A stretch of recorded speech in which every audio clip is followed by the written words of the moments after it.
Bab 557, menculik kedua kesayangannya. Kami menghabiskan sebagian besar waktu di kota Zaun.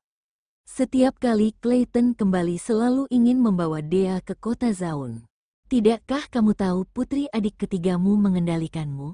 Kalau Clayton bermain sedikit lebih lama dengan Dea, dia akan memeluknya erat-erat karena takut Dea dirampas. Ujar Kina tidak bisa menahan senyum. Ingatkan kamu apa yang terjadi sebelumnya? Aku ingat kamu sangat menginginkan anak perempuan sebelumnya. Saat itu, kamu mengatakan kalau anak kedua tidak dapat melahirkan seorang anak perempuan. Kita akan melahirkan anak ketiga sampai memiliki seorang putri. Ujar Kina terhenti sejenak. Kina ingat saat dia dan ayahnya baru kenal. Clayton tidak memiliki rasa aman dan sangat menolak dia dan Ezra memiliki anak kedua.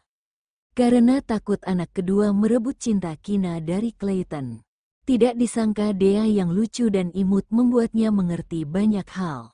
Ketika mereka berada di kota Zaun, Clayton akan membelikan makanan dan mainan enak untuk Dea. Jika makanan itu tidak bisa disimpan terlalu lama, itu artinya Clayton tidak bisa membawanya kembali ke Leicester. Clayton sangat menginginkan seorang adik perempuan dan mungkin saja itu hanya keisengan sesaat. Setelah keisengan dia berlalu mungkin tidak akan mau lagi. Ujar Ezra dengan santai. Ezra tidak merasa senang karena putranya menginginkan seorang adik perempuan. Meskipun dia juga menginginkan seorang putri dan sangat menyukai Dea. Aku hanya mendiskusikannya denganmu bukan berarti segera menginginkannya. Ujar Kina, apalagi kondisi fisiknya saat ini tidak cocok untuk hamil. Kalau Clayton benar-benar menginginkan seorang adik perempuan, biarkan dia sendiri yang mengatakannya padaku. Ujar Ezra terlihat tenang, dia tidak berani mencarimu. Berbicara tentang ini Kina merasa sedikit aneh. Sebelumnya, Clayton merengek padanya mengatakan ingin memiliki seorang adik perempuan. Kina tersenyum dan memintanya untuk berbicara dengan ayahnya.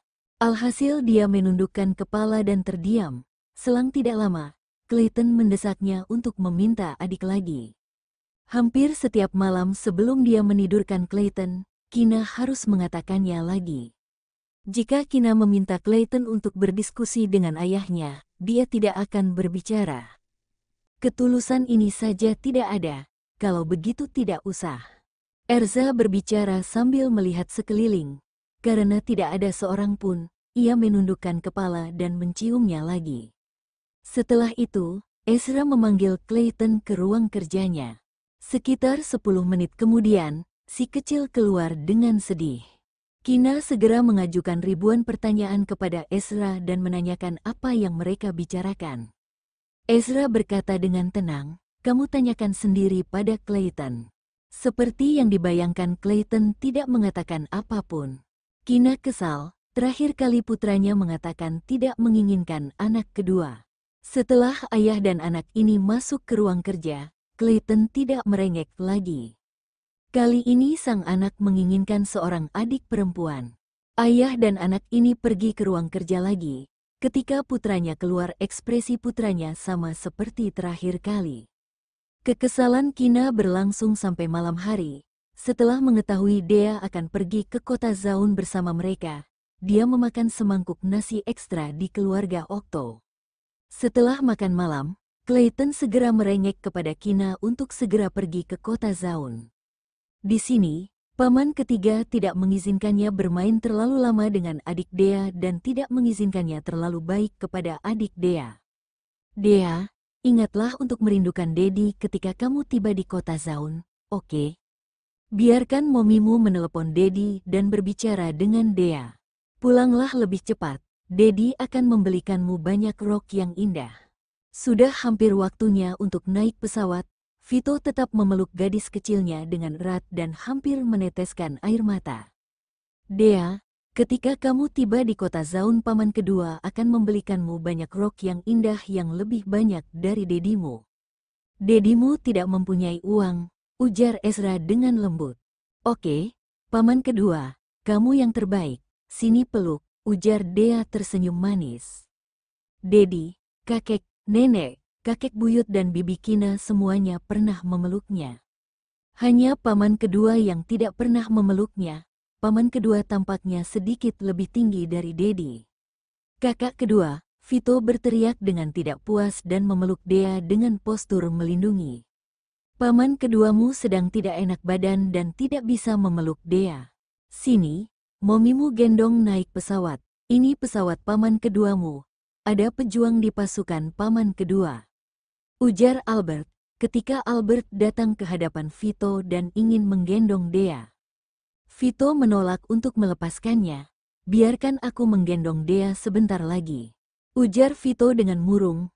Albert dan Dea pergi ke kota Zaun selama seminggu dan Vito belum pernah berpisah begitu lama dari Dea. Kakak kedua selalu menginginkan anak perempuan. Jika Dea pergi ke kota Zaun dan kakak kedua mencoba menyenangkan Dea. Ketika Dea pulang pasti tidak menyukai dedinya lagi. Semakin Vito memikirkannya, semakin dia tidak menginginkan Dea pergi ke kota Zaun. Dedi, lepaskan dan biarkan momimu memelukku.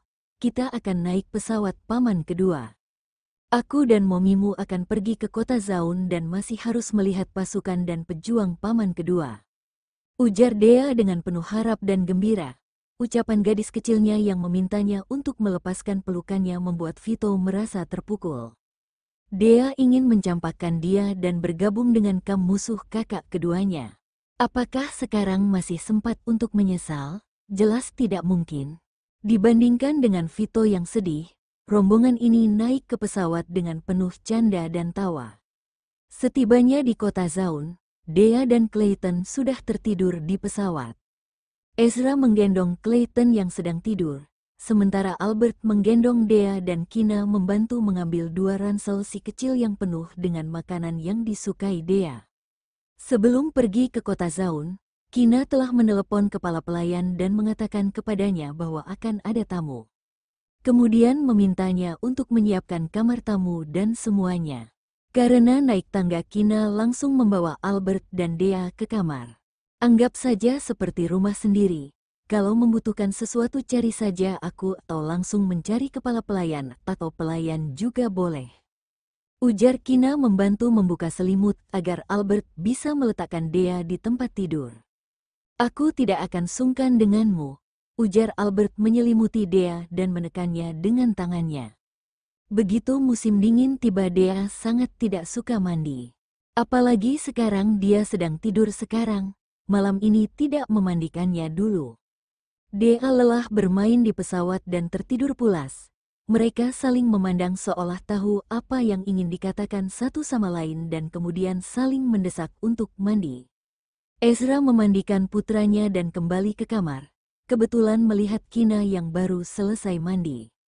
Hasrat orang dewasa dalam hatinya melonjak, berjalan ke arahnya dan menatap Kina dengan mata terbakar. Tunggu sebentar. Ujar Kina menghentikan Ezra yang baru saja hendak beraksi. Ezra menatapnya dan tidak berbicara sampai Kina melanjutkan kalimat berikutnya. Ada yang ingin aku bicarakan kepada Albert. Jelas dia, besok baru membicarakannya juga bisa. Hari ini kamu pasti lelah duduk di pesawat seharian. Istirahatlah lebih awal, ujar Ezra menariknya ke dalam pelukan. Bab 558. Ada apa dengan bibirmu? Tetapi aku ingin berbicara dengan Albert sekarang. Ujar Kina tahu isi pikiran Ezra dan sudah merasakan hasrat panasnya yang menyengat pria ini. Tidak bisa membiarkan dirinya beristirahat selama sehari. Ezra terdiam selama beberapa detik sebelum melepaskannya. Cepat kembali ketika sudah selesai. Iya, aku mengerti. Jawab Kina menghela napas lega dan tersenyum sangat cerah. Ezra melihat senyum menawannya. Kemudian memicingkan matanya yang dalam dan memancarkan cahaya gelap. Lalu sekali lagi memeluknya dan menciumnya dengan ganas sebelum melepaskan Kina yang terengah-engah. Dari pengalaman sebelumnya, Kina bergegas bercermin dan tentu saja, Ezra. Teriak Kina menghentakkan kakinya dengan putus asa. Pria ini sengaja mencium bibirnya hingga sedikit bengkak. Meski tidak terlalu kentara, namun tetap terlihat jika dilihat dari dekat. Bagaimana dia akan menemui Albert? Menyebalkan sekali. Bukankah kamu ingin berbicara dengan Albert? cepat pergi dan cepat kembali. Desak Ezra tersenyum. Kina memelototinya, memalingkan kepala dan berjalan keluar ruangan.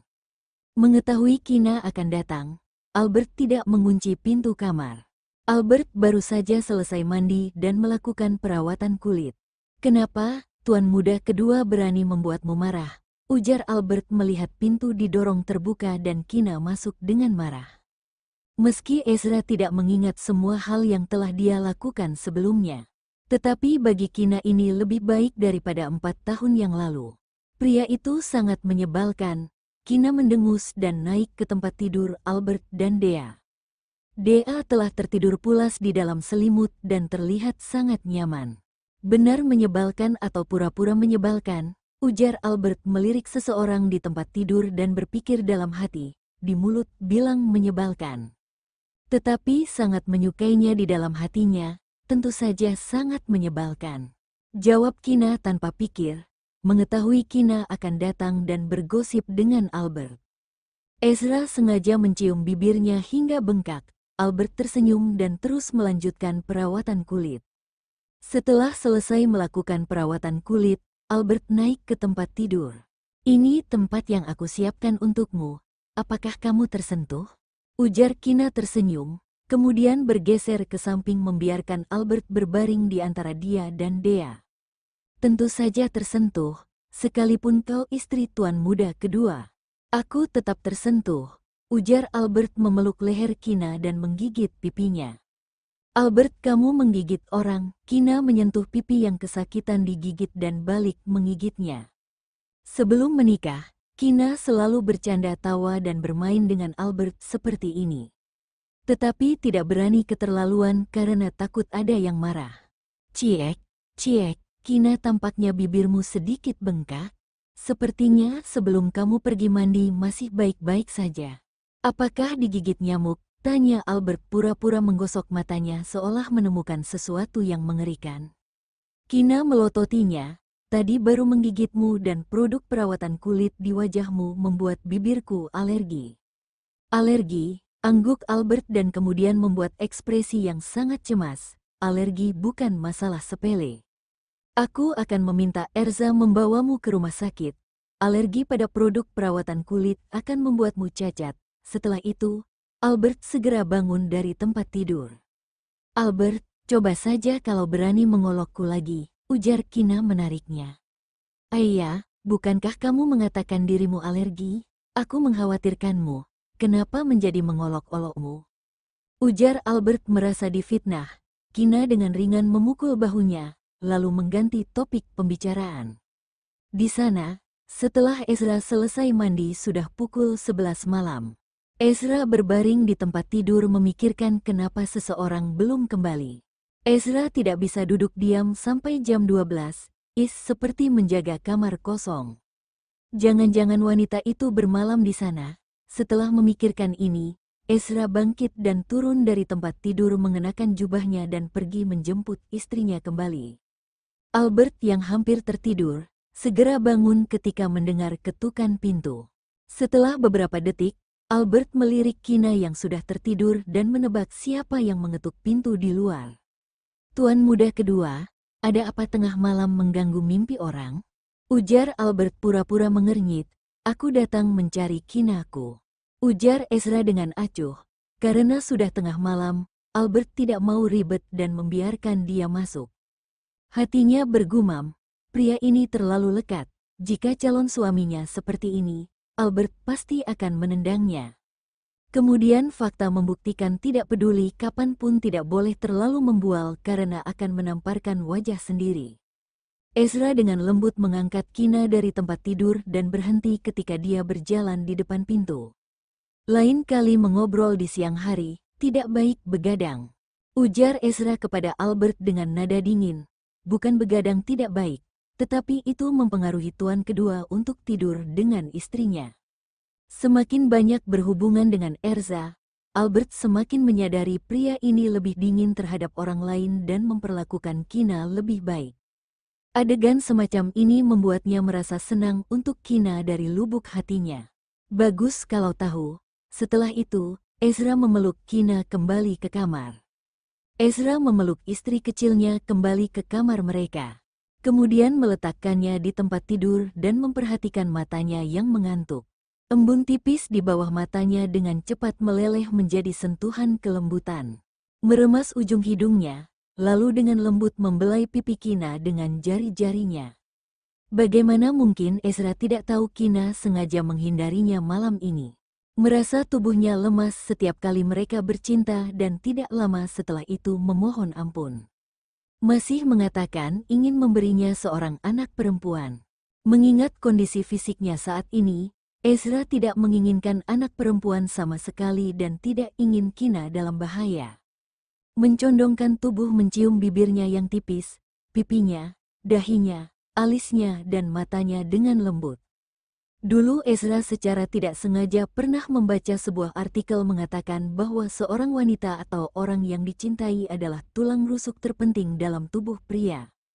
Jika tidak dapat menemukan tulang rusuk hidupnya, maka hidup orang itu tidak akan lengkap. Ezra ingat ketika dia membaca bagian ini, dia sangat jijik. Merasa seorang pria yang menganggap seorang wanita sebagai bagian terpenting dalam hidupnya benar-benar mencoreng harga diri seorang pria. Sampai Kina muncul dalam hidupnya, menempati posisi paling penting di hatinya dan mengisi dunia hitam putihnya dengan warna. Disitulah Ezra menyadari makna mendalam dari kalimat itu. Sama seperti kali ini, Ezra ingin menyatu ke dalam tubuhnya. Selama waktu ini, dia mengingat beberapa adegan yang tidak dia ingat sebelumnya. Tetapi semuanya adalah kenangan setelah membawa Rezeki datang ke Zaun. Ezra tidak memberi tahu Kina. Kenangan 4 tahun yang lalu telah hilang.